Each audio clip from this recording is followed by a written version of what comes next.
Assalamu alaikum, family. Hope you all are. This is Ryan X coming here live to y'all. I ain't been out here in 12 days, so man, I forget my greetings. But anyways, I know it's been a while. 12 days last time I checked. So it's a blessing to be on here. Thank y'all for tuning in. I'm Ryan X. This is my live. I hope you all are doing well today. Hope everything's going good for you. This is the day that Allah has made. We will rejoice and be glad in it. It is 90 degrees out here in the Bay Area. It is hot as I don't know what, but all praises due to Allah for this AC unit that I have here. It feels good because if it didn't, I wouldn't be wearing this hat. Or yeah, so it feels good in here. It's comfortable. But in any event, hope you all had a blessed, wonderful day, weekend, rest of last week since I haven't seen y'all in almost 2 weeks. In the likelihood that you're having one of those days, always, always, always remember this. Tough times don't last, tough people do. Keep your hope, trust, and faith in Allah God, and He will see you through. I was busy all the last week, so that's why I wasn't able to come on here. So just want to be transparent about that with y'all. But in any event, last Wednesday, the 17th of September, was the 40th anniversary of the Honorable Minister Louis Farrakhan's vision of being on the wheel. Minister Farrakhan had this vision on September 17th, 1985, in the small town of Tepoztlan, Mexico. Tepoztlan is just north of Mexico City, the largest city in Mexico City, the largest city in Mexico, excuse me, and one of the largest cities in the world. I believe Mexico City is the largest city in North America. Yeah, it's the largest city in North America. So, but in the event, um, Mr. Farrakhan said it was a mountain that he had climbed a few times, and I think he said he had 4 people with him, 3 or 4 people with him, and he saw a wheel, like a round object on top of this mountain. And he said that 3 metal ladders descended down. The wheel was on the side of the mountain, and 3 ladder things descended down. And a voice came and said and told him, said to board the wheel, and he wanted to bring the those that were with him on board, but they said not them, just you. And so he went aboard the wheel, and he said he was frightened, and that would frighten me too. And it sped off, and the wheel, it was a mother wheel, so it was a baby plane, and so the baby plane boarded the mother plane, and it backed in and docked. And Minister Farrakhan said he couldn't see the pilot, but he could just feel his presence and hear his voice. And he said when the baby plane backed up and docked into the mother plane, he got out and he was led down the hallway, and he heard a voice, and the voice was, and he said no, he said he walked down the hallway, and the scroll appeared right in the middle of where he was standing. A scroll appeared, and it was in English, and there was a voice from a speaker, like a speaker, and there was a voice, and it was the Most Honorable Elijah Muhammad, his teacher, and he told them that America was planning a war, that then President Ronald Reagan was meeting with his chiefs of staff, and they were planning a war. He didn't say when. He said that then President Ronald Reagan was meeting with his um I don't lost my joint chiefs of staff, and they were planning a war. And he said he wanted the minister to do a press conference and announce it. And he said, when you do the press conference, tell them that you got it from me. Me being the most honorable Elijah Muhammad, Allah's messenger. Before I go any further, hit that thumbs up button, smash that thumbs up button down, hit the subscribe button so you get notifications whenever I do videos on here. So he said he told him what Reagan was planning, and he said he boarded the mothership, the baby plane, and it flew above the mother plane, and he saw like a great city in the sky, like a great city. And then the plane dropped him off. And for those of you who read your Bible or study the Bible, are Christians, whatever, there's mention of a wheel in the Bible. Ezekiel saw the great wheel, the prophet Ezekiel. Look it up. Also, the prophet Elijah ascended into heaven accompanied by a chariot of fire. And when he was taken up, ascended into heaven, he gave his teachings of his prophecy to the prophet Elisha. Elijah ascended into heaven, but he gave his teachings and told and was passing the mantle, so to speak, to the prophet Elisha. That is the most honorable Elijah Muhammad ascended into the mother plane, giving the teachings to the honorable minister was Farrakhan. That happened in 1975. Same correlation. The prophet Ezekiel saw the wheel. The honorable minister Louis Farrakhan saw the wheel. So this is not some spooky UFO spaceship type of deal. It's not that. It is not that.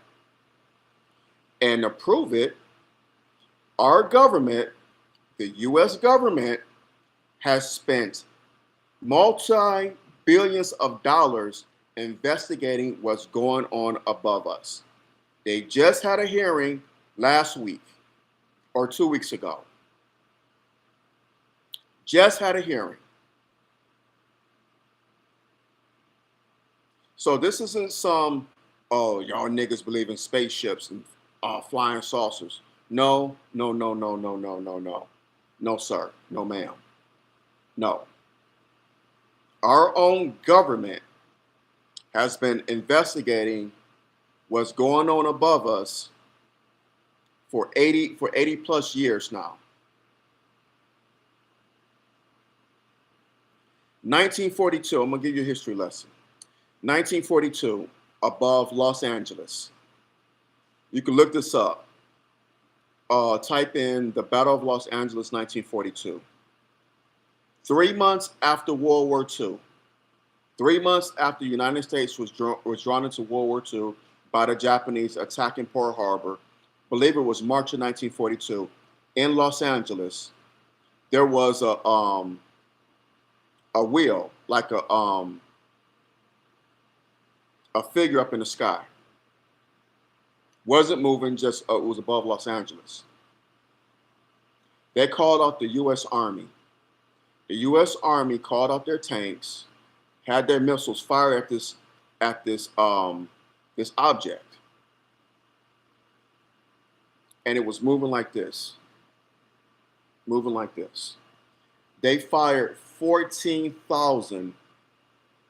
I believe it was 14,400. I think shells. It was over 14,000, well over 14,000 shells at this object.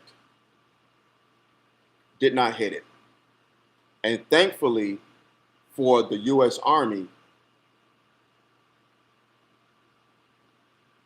this object did not fire back at them. Because if it had, It would have obliterated all their weaponry, including the soldiers and the city of LA, like that. But it didn't. Just moved like this. Just moved. And they were firing shells after shells after shells. This is documented in the LA Times. I'm not making this up. I wouldn't dare do that.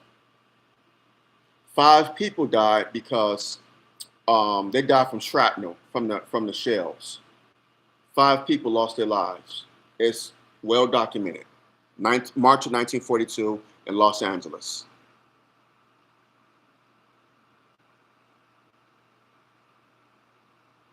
Allah, who came in the person of Master Fard Muhammad, told the messenger of the will back in the 1930s.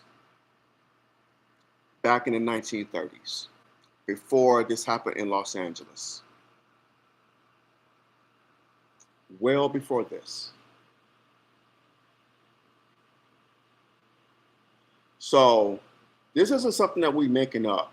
The US government, our government knows about these wills. They know about them. They know. They've been knowing. So when this happened in LA, they told the public that it was a weather balloon. It is no way in hell that you could fire 14,000 missiles at a weather balloon and it wouldn't get destroyed. That is an utter lie. But this is what they told the public. Now they're admitting their lies. They're admitting that they were wrong. Well, we were wrong, it wasn't a weather balloon. It was they know about these wheels. Our government know.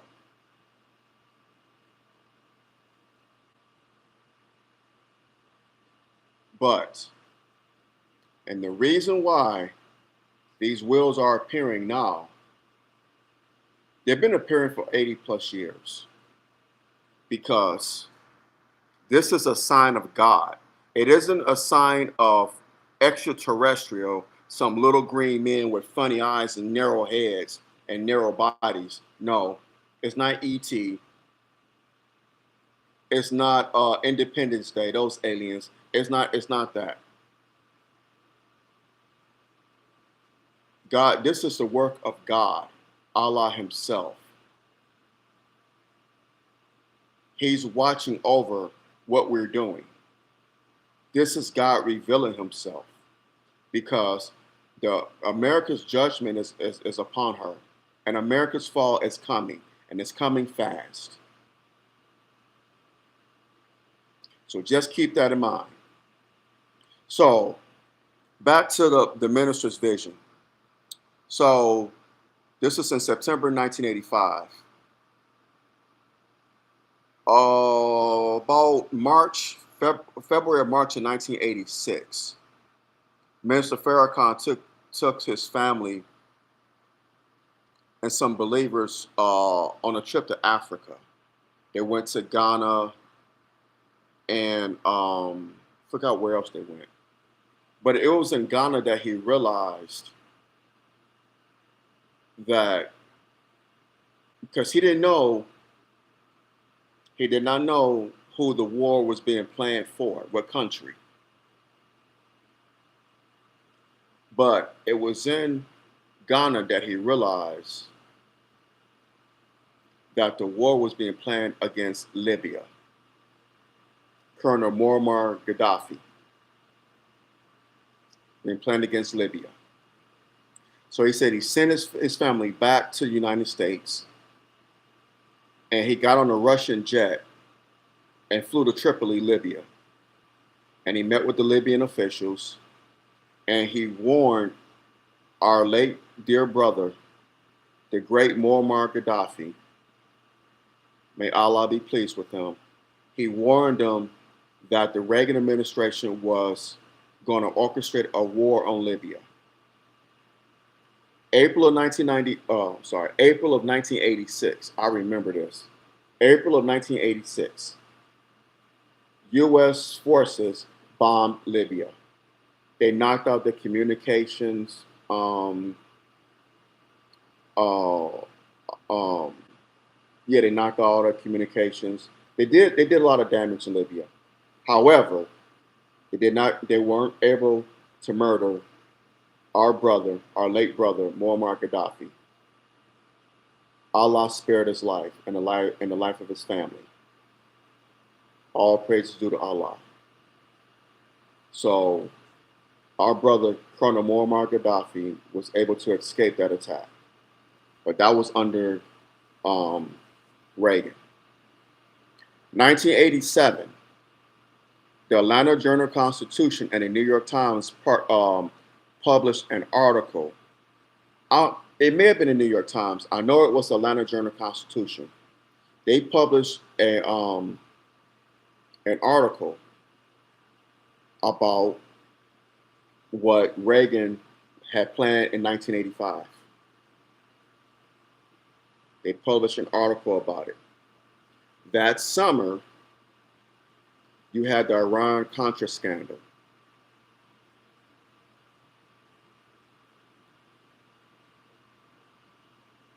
Funny how Allah works, right?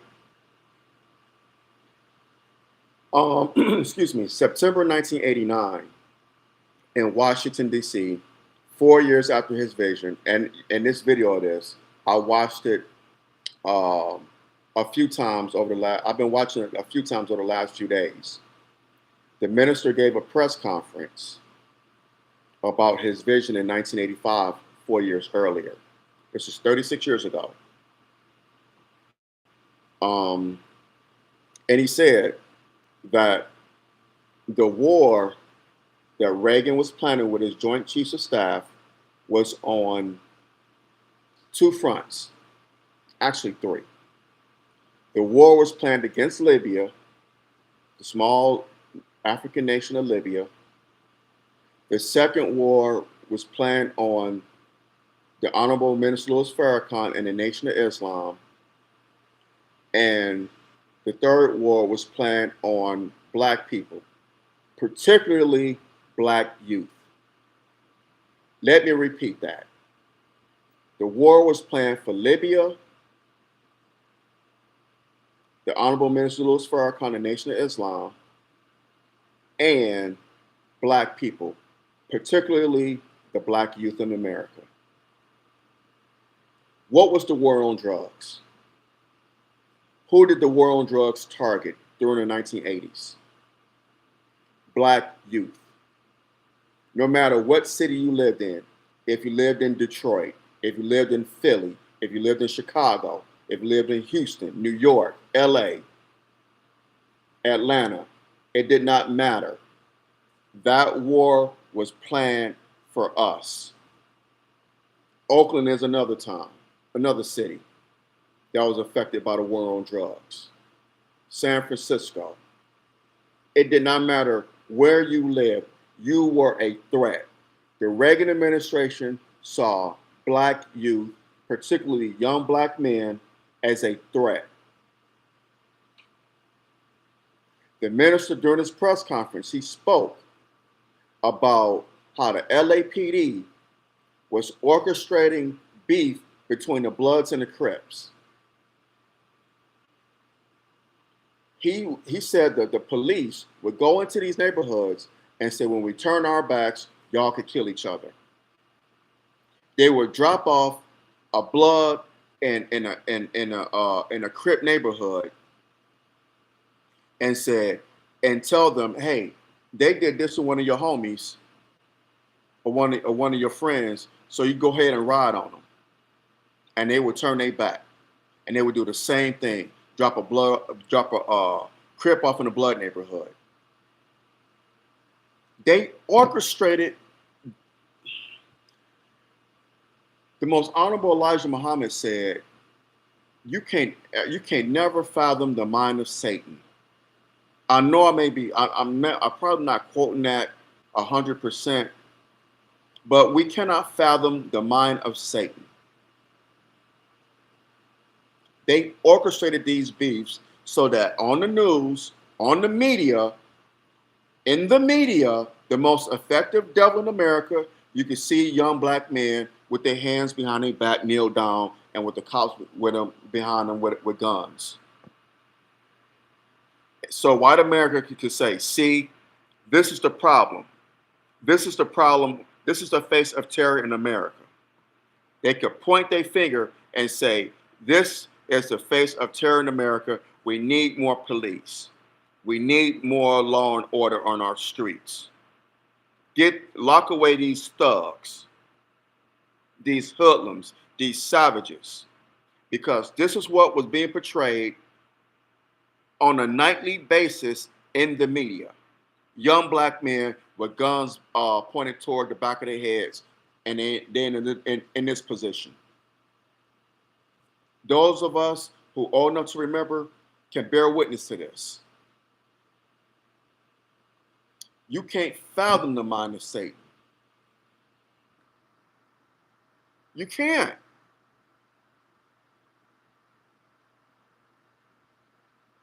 And they declared a war on the Nation of Islam.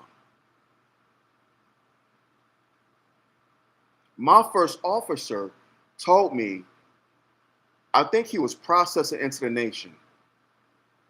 He said the NYPD raided their mosque number 7 in Harlem. I believe it was early 1994. He said the police came and raided their mosque. The NYPD.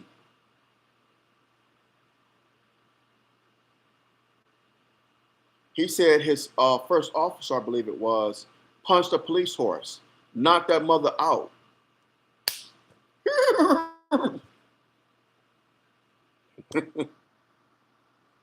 He said his first officer punched a horse in the face and knocked it out, and the officer fell off the horse. They raided his mosque number 7 in Harlem, early 1994.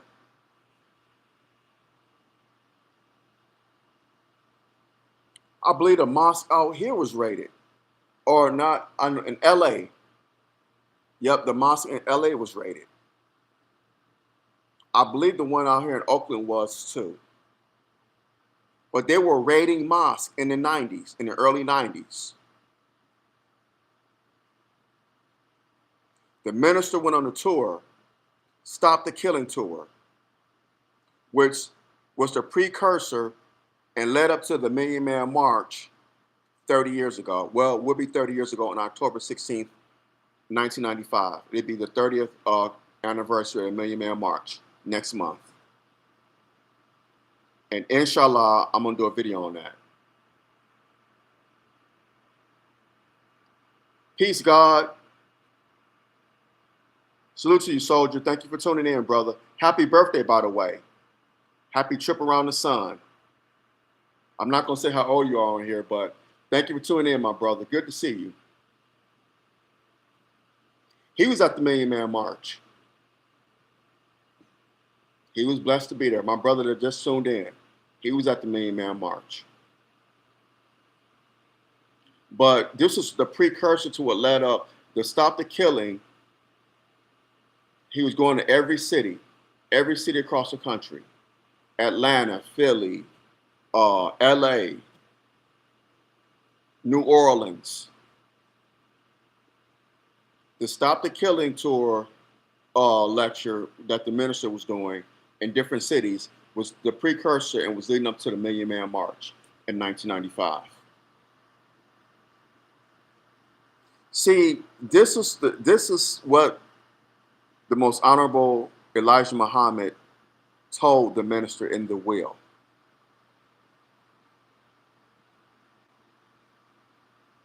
This is what he told him. He told him that there would be a war, and there was a war. He told him, he gave him instructions on what to say, and he said it. Your work isn't done. And the minister went to work. We all could bear witness to that.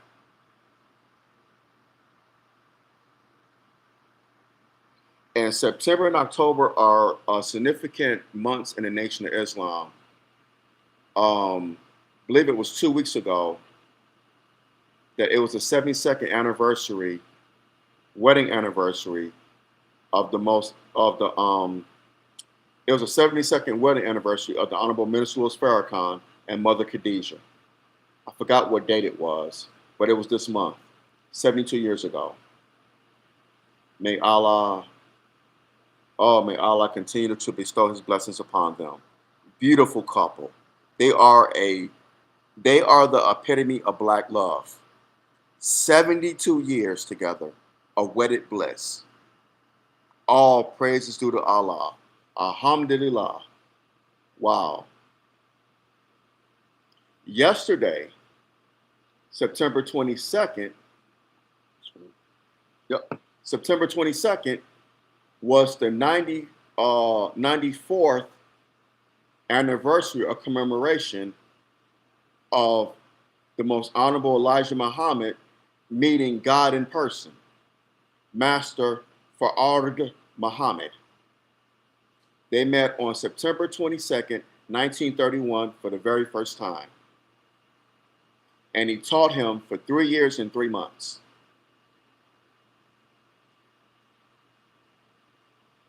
So significant dates in the Nation of Islam's history.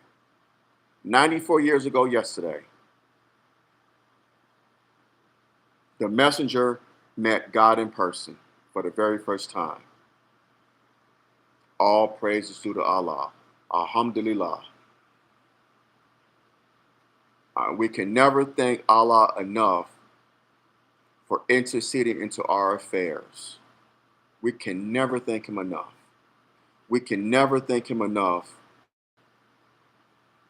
for sending us the Most Honorable Elijah Muhammad, His messenger, the exalted Christ.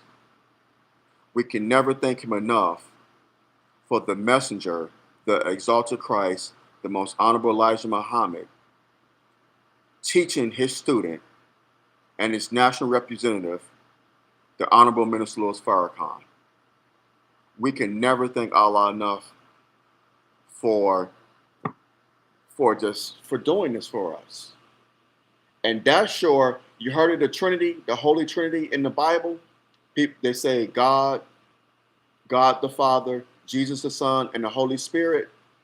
Well, we believe in the Trinity too. Allah, who came in the person of Master Farrakhan Muhammad, the Most Honorable Elijah Muhammad, the messenger, and his student, the Honorable Minister Louis Farrakhan. That is our Trinity. Allah God, Master Farrakhan Muhammad, the Most Honorable Elijah Muhammad, and the Honorable Minister Louis Farrakhan. So there you have it. That's our Trinity. And we don't believe in some spook God. No. I said a couple minutes ago, these wills, that's God. We don't believe in some spook God. Some God up in the sky that we can't see. Some spirit. No, no, no. If that's what y'all believe, or some of you believe, more power to you. But that's not what we believe. The Bible says God made man in His image. So if God made man in His image, how could God be a spirit? How could God be invisible? How could He be some spook if He made man in His image? If God is a spook and is a spirit, that would mean that we would be spooks in the spirit. Am I right? Or am I absolutely right? So, no, we don't believe in some spook God. Hit that thumbs up button, smash that thumbs up button now. Hit that thumbs up. Oh, Lord have mercy. Hit that thumbs up button, smash that thumbs up button down. Hit that subscribe button so you get notifications on the videos on here. Got a little tongue tied there, so please forgive me. Thinking ahead of myself. Wow. But so again, this government knows about the will. They have been lying to the public for 80 plus years now. The United States Air Force has invested billions of dollars into investigating what these whales are. There have been countless accounts, countless of testimony from pilots of seeing these whales. There was a Japanese pilot flying over the Bering Strait. He said that he saw these whales. There were two security policemen in the Air Force back, I think it was in 1980. Yeah, I believe it was in 1980. And back then it was they were called the security police. There were two airmen on patrol in a base in England. It was a nuclear base. It's closed now. Don't remember the name of the base, but it was a nuke base in England. It's closed now, but they were on patrol, and it was a wooded area, and they saw a whale. They bear witness to seeing this whale. I believe it happened in 1980. So there have been countless number of eyewitness accounts of seeing these whales. So are all these people crazy, including our government, our military? Countless numbers of accounts. Thousands. Why would people make this up? You cannot make this up. So there you have it. Like the minister said, you could take it or leave it alone.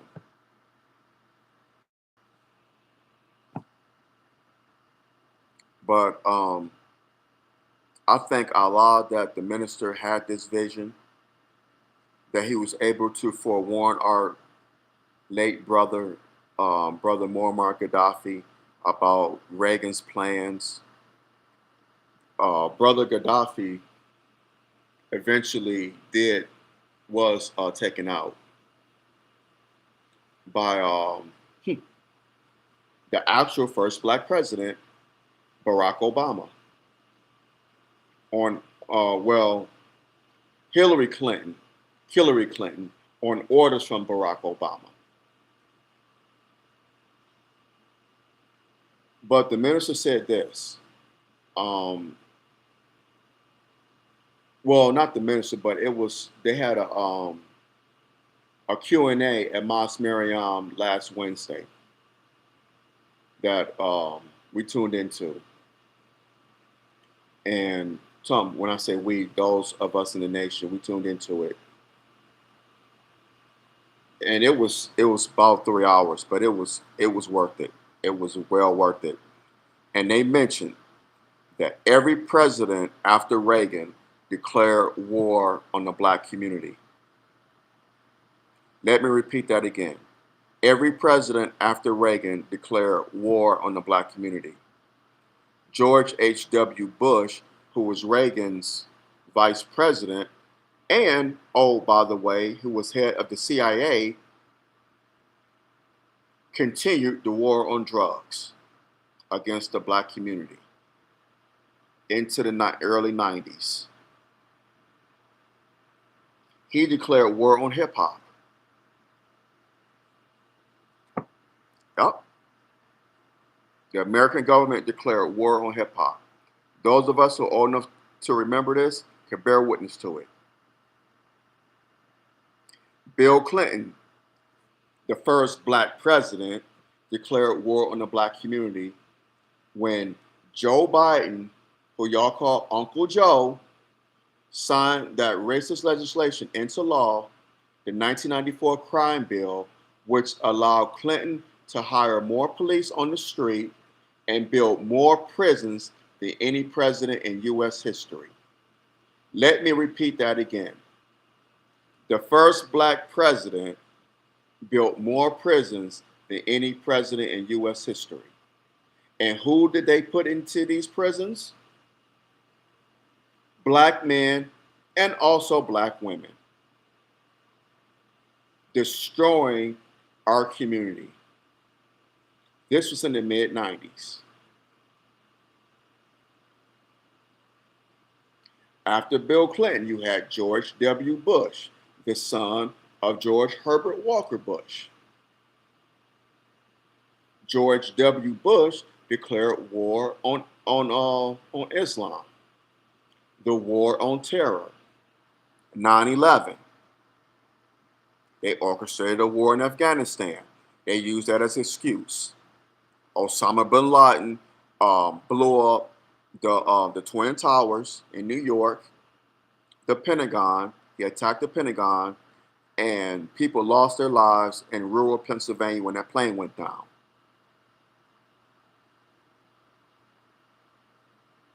9/11 was orchestrated. That's right. The 9/11 attacks, the September 11th attacks was orchestrated. But America needed a scapegoat, so they blamed Muslims in Afghanistan, Osama bin Laden. And they went to war in Afghanistan for 20 years. Oh, by the way, we were told, we were lied to, that Iraq had weapons of mass destruction.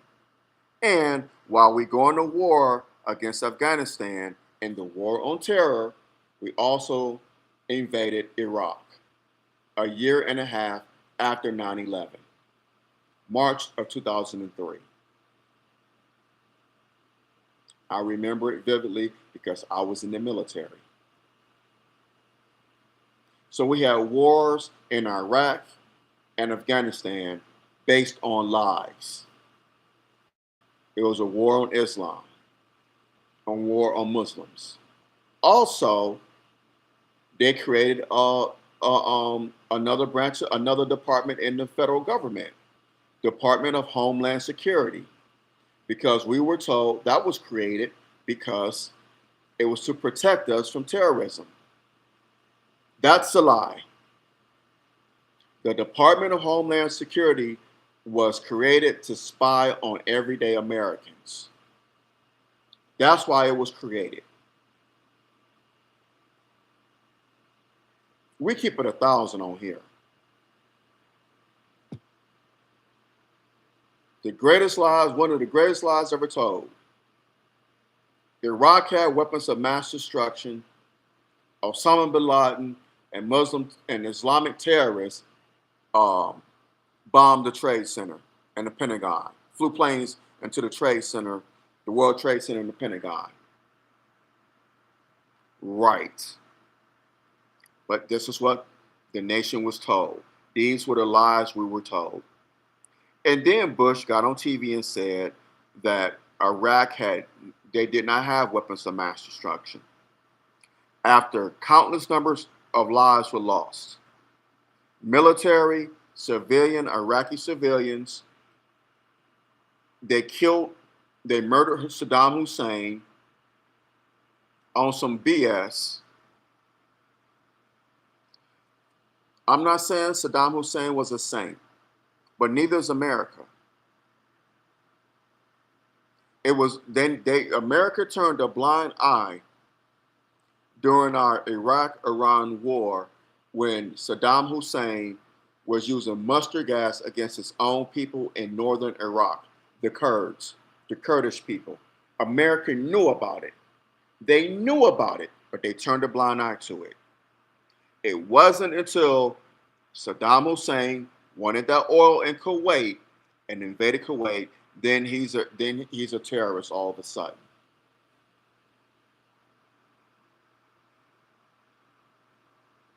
America's love of money is going to be her downfall. Well, it's being her downfall. America's greed is leading to her downfall. It's happened in history. Look at the Romans, the Babylonians, all the British, all the great empires of the world were brought down because of greed. So back to this war that the Most Honorable Elijah Muhammad told the Honorable Minister Louis Farrakhan about. So, yeah, George W. Bush the Iraq War, the Afghanistan War. Then you have the actual first black president, Barack Obama, Barack Hussein Obama, Barry Obama, Barry Santoro, whatever. He continued the Iraq Afghanistan wars. Oh, by the way, he orchestrated the assassination of Osama bin Laden. Oh, by the way, when the police declared war on the black community, killing our brothers and sisters while his ass was in office, he did nothing about it.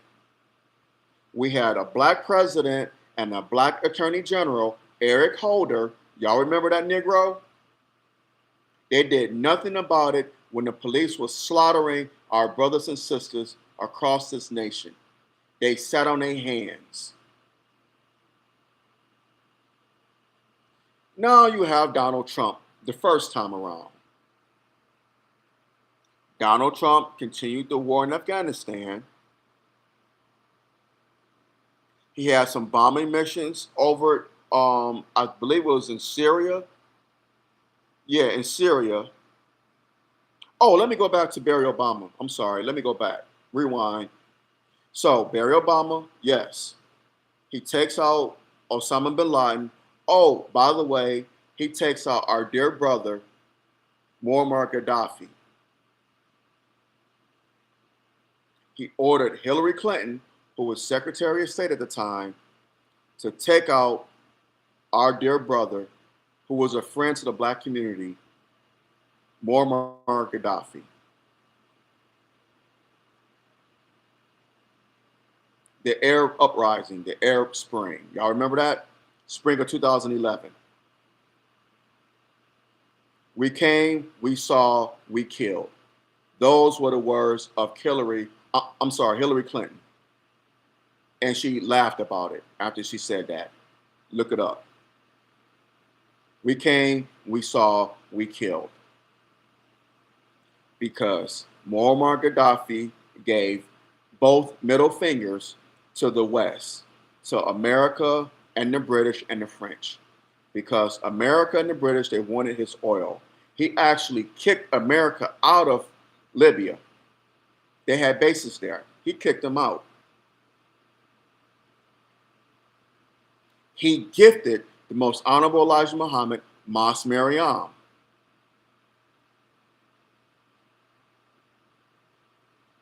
He allowed the Most Honorable Elijah Muhammad to borrow money from him to have Mas Mariam. He wanted to give $1 billion to the Nation of Islam, to Minister Louis Farrakhan, the Honorable Minister Louis Farrakhan, for Black America. He wanted to gift him $1 billion back in 1996. But then President Bill Clinton wouldn't allow it. He wouldn't allow it because he considered Muammar Gaddafi to be a terrorist. $1 billion was a lot of money in 1996. I don't know what it's equivalent to today, but that would have went a long way for the black community. They took out our brother Muammar Gaddafi under the watch of Barack Obama. That same year, they took out Osama bin Laden.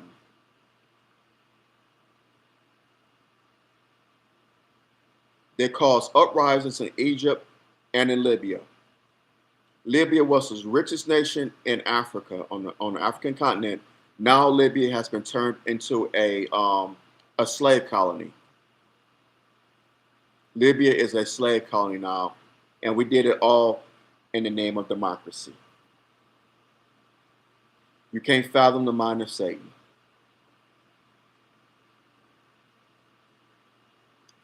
So that was under Barack Obama. Now we come to Donald Trump the first time. He continued the war in Afghanistan. He bombed Syria. Oh, and by the way, police are still killing black people. under Trump the first time around. Here comes Joe Biden, who was Barack Obama's vice president, who was also Senator Joe Biden from Delaware, who was a Democrat, and who was an old Dixiecrat. That's right, a Dixiecrat. He so-called ended the war in Afghanistan. But that was an utter quagmire, an utter disaster. Police are still killing black people. And he declared war on the black community when he wrote that 1994 crime bill that I spoke of a few minutes ago.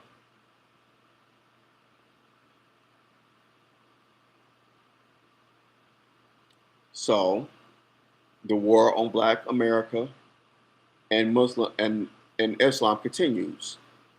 Now you have Donald Trump the second time around. What is he doing? He's sending federal troops into major cities. Washington, D.C., Baltimore, Chicago. He had them in L.A. Back in the spring. He's trying to send federal troops into San Francisco and Oakland and Detroit, among other places, Philly, Atlanta. And who lives in these major cities? What ethnic group? Black people and brown people, especially in Chicago and LA, and Oakland too, and San Francisco. He's sending federal troops into major cities, but the minister spoke about this back in the 80s. I saw the video. You can pull it up. He spoke about this. And this is what the most honorable Elijah Muhammad told the Honorable Minister Louis Farrakhan on that wheel back in 1985. That there will be a war against the Nation of Islam, the Honorable Minister Louis Farrakhan, Libya, and Black America, particularly Black youth. And it's continuing on now. 40 years after the vision, the war is continuing on. God is real. God is revealing himself. So, like the Honorable Minister Louis Farrakhan always say, you can take it or leave it alone. But damn it, God is real. They're trying to come up with some new laws around CK. Yeah, I saw that, brother. I saw that. Both the Democrats and the Republicans are doing that. I saw that. Next month. Thank you for pointing it out.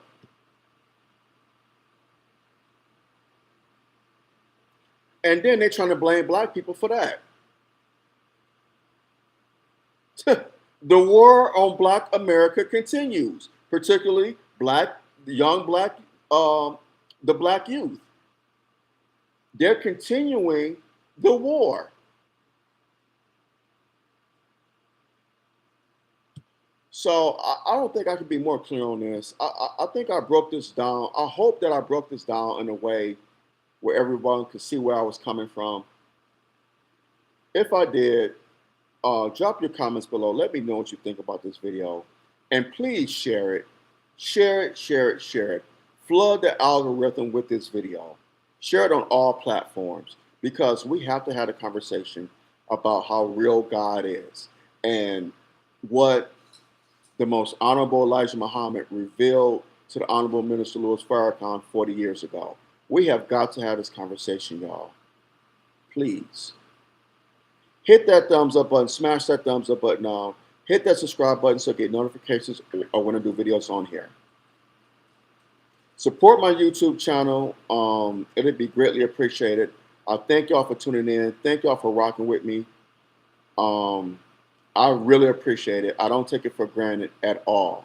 So thank you. And please continue to support your brother. I have future projects coming up. I know I've been saying it for a while now, but I have some interviews scheduled that I will be doing on Zoom. And I'm going to try to see if, figure out how I can upload them here on YouTube. But I will be doing interviews. So stay tuned for that. Brothers as well as sisters, y'all be safe out here. Beware and be aware. Satan comes to kill, steal, and destroy now more than ever before. So it behooves you to be aware of your surroundings. We cannot we cannot fall asleep at this in this hour. Even in our own homes, you have to be aware.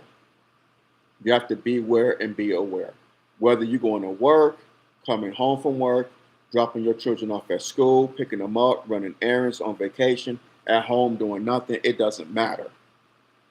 We have always got to be on the alert. Always. Those of us who are in the nation, General Order number 2.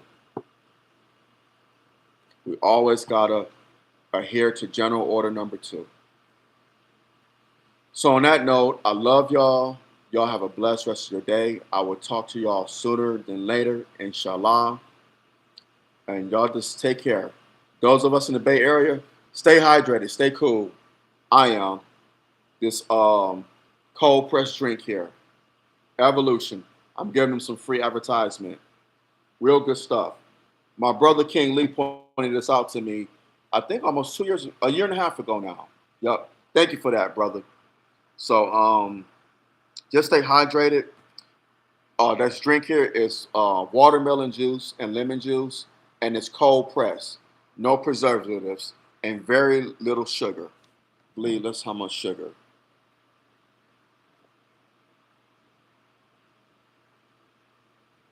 Should be on here.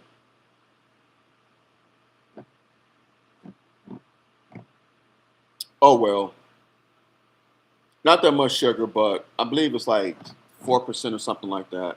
But in any event, it's good to drink when it's better than Gatorade. It's better than Gatorade. Um, and it's cold pressed, so it's good for you. And it's watermelon mixed with lemon juice, and it's delicious. And it's a good thing to drink on a hot day. So with that being said, y'all have a blessed day. I love y'all. Take care. I'm out. Assalamu alaikum.